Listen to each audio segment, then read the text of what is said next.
Dans un silence lourd et pesant, percé seulement par le rugissement lointain des forêts africaines, Tani Aspen, une femme marquée par un passé hors du commun et des blessures invisibles, fait face à un souvenir qu'elle croyait englouti à jamais. Le 22 mai 2025, son cœur bat au rythme d'une tragédie qui la dévore depuis des décennies. Élevée parmi des gorilles sauvés des griffes des braconniers, elle a tissé un lien mystique avec l'un d'eux, Jalta. Mais la brutalité de la séparation imposée par des scandales médiatiques et des menaces insistantes a fait voler en éclats cette famille hors du commun. Abandonnée et hantée par une culpabilité dévorante, elle a grandi dans la certitude que Jalta, son âme sœur, l'avait oubliée, perdue dans les ténèbres de la jungle. Aujourd'hui, malgré les avertissements effrayants d'experts et les échos d'un passé douloureux, elle ose braver le destin. Une rencontre inévitable se profile, celle qui pourrait tourner à la tragédie absolue ou offrir une rédemption insoupçonnée.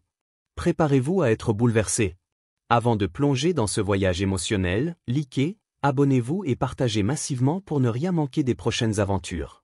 Tani Aspen, fille de Damian Aspen, un homme dont la mission de sauver les animaux a marqué des générations d'hommes et de femmes épris de justice, a grandi dans un monde où les barrières entre humains et nature s'effaçaient comme par magie, un sanctuaire où la sauvagerie et l'amour se mêlaient dans une danse fragile. Née dans l'ombre de la fondation Aspen, créée par son père avec une détermination de fer pour secourir et réhabiliter des animaux en détresse, elle a passé son enfance aux Zoo Owlet à Canterbury, un lieu où les cris des bêtes résonnaient comme des hymnes à la liberté. À peine âgée d'1 an, elle rencontra Beams, un gorille blessé dont la famille avait été massacrée par des braconniers dans un acte de barbarie qui secouait encore les consciences en 2025, un scandale qui avait fait trembler les défenseurs des droits animaux. Damian, avec son équipe dévouée, prit soin de lui, et Tani, entourée de ses siblings dans une fratrie unie par l'amour des bêtes, le considéra vite comme un compagnon de jeu, un frère de cœur dont les yeux bruns reflétaient une douleur qu'elle voulait apaiser. Dans l'enclos des gorilles, elle jouait sans peur, offrant à Beams une tendresse infinie qui comblait son isolement, ignorant les risques mortels que cela impliquait, une innocence qui contrastait avec les dangers tapis dans l'ombre point. Mais l'histoire prit une tournure encore plus émouvante, presque surnaturelle, lorsqu'un jour ensoleillé de 1968, Damian ramena une surprise qui bouleversa la vie de Tani, Jalta, un bébé gorille orphelin, sauvé des griffes impitoyables des trafiquants après la mort tragique de sa mère dans une embuscade sanglante. Trop jeune pour survivre seul dans la jungle impitoyable, il avait besoin d'une famille humaine pour lui insuffler la vie. Tani, alors âgé de 8 ans, devint sa nourrice avec une dévotion maternelle, le nourrissant avec des mains tremblantes d'émotion, le berçant dans ses bras frêles pour apaiser ses terreurs nocturnes, et murmurant des berceuses pour chasser ses cauchemars. Ce lien, forgé dans l'innocence pure d'une enfant, semblait indestructible, un pont entre deux mondes, mais Jalta grandit vite, trop vite pour rester dans l'intimité d'une maison ordinaire.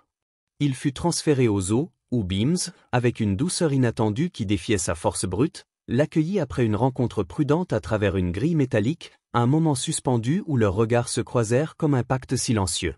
Tani retrouva ses jeux avec eux, un trio inséparable qui défiait les lois de la nature et les jugements des hommes, une harmonie que rien ne semblait pouvoir briser. Pourtant, ce bonheur idyllique fut brisé par un scandale public qui éclata comme une bombe en 1970.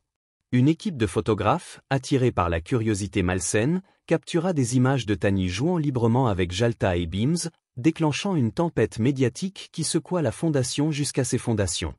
Le public, horrifié par cette proximité jugée insensée, dénonça un manque flagrant de sécurité, une accusation qui résonna dans les journaux et les télévisions, forçant Damian à imposer des barrières de verre infranchissables.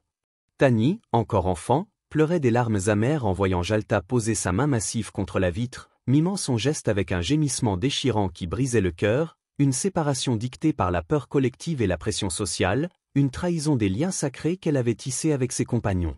Mais un autre défi, plus cruel encore, émergea comme une ombre menaçante. Les gorilles devaient être préparés pour la vie sauvage, un processus d'entraînement rigoureux qui réduisit les interactions humaines à néant, un sacrifice déchirant mais nécessaire pour leur survie dans un monde hostile.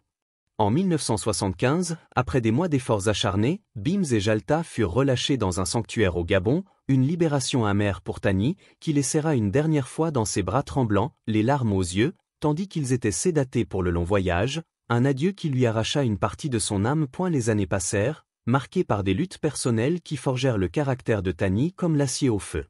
Devenue adulte, elle rejoignit la fondation avec une ferveur héritée de son père, poursuivant son rêve de sauver d'autres âmes animales, mais un événement tragique bouleversa tout. En 2020, Damian subit une alerte cardiaque qui le frôla de la mort, le poussant à planifier un dernier voyage en Afrique pour revoir ses gorilles bien-aimés, un pèlerinage désespéré vers ses racines. Tani, malgré les avertissements incessants aux les animaux, redevenus sauvages après des années de liberté, pouvait être imprévisible et dangereux, un danger amplifié par les récits récents d'attaques dans les sanctuaires, insista pour l'accompagner, porté par un espoir tenace qui refusait de s'éteindre. Les guides, des hommes au visage sévère marqué par l'expérience, insistèrent avec une autorité inflexible, pas de contact, sous peine de risque mortel, une règle gravée dans le marbre des protocoles modernes. Mais Tani, animé par une foi inébranlable en son passé, ignora ses ordres, prêt à tout risquer pour un dernier regard.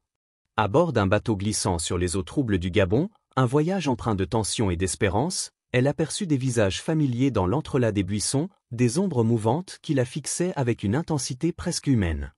Jalta et Beams, méconnaissables sous leur pelage épaissi par les années mais reconnaissables à leurs yeux profonds qui portaient encore des souvenirs, l'observaient avec une curiosité mêlée de méfiance. Ignorant les cris désespérés de son père Damian et les avertissements stridents des guides, elle sauta à terre dans un acte de bravoure folle, le cœur battant à tout rompre.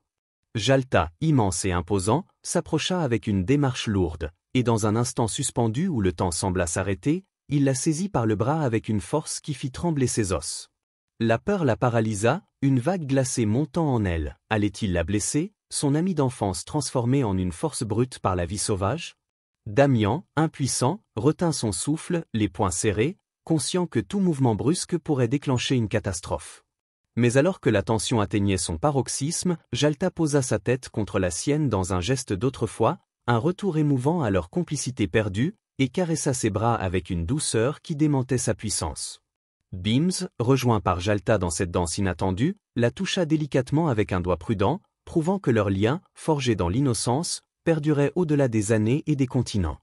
Leur famille sauvage, restée en retrait, observait cette réunion improbable avec une curiosité silencieuse, un tableau vivant qui défiait les lois de la nature. Les guides, stupéfaits, reconnurent une affection intacte qui défiait toutes leurs prévisions.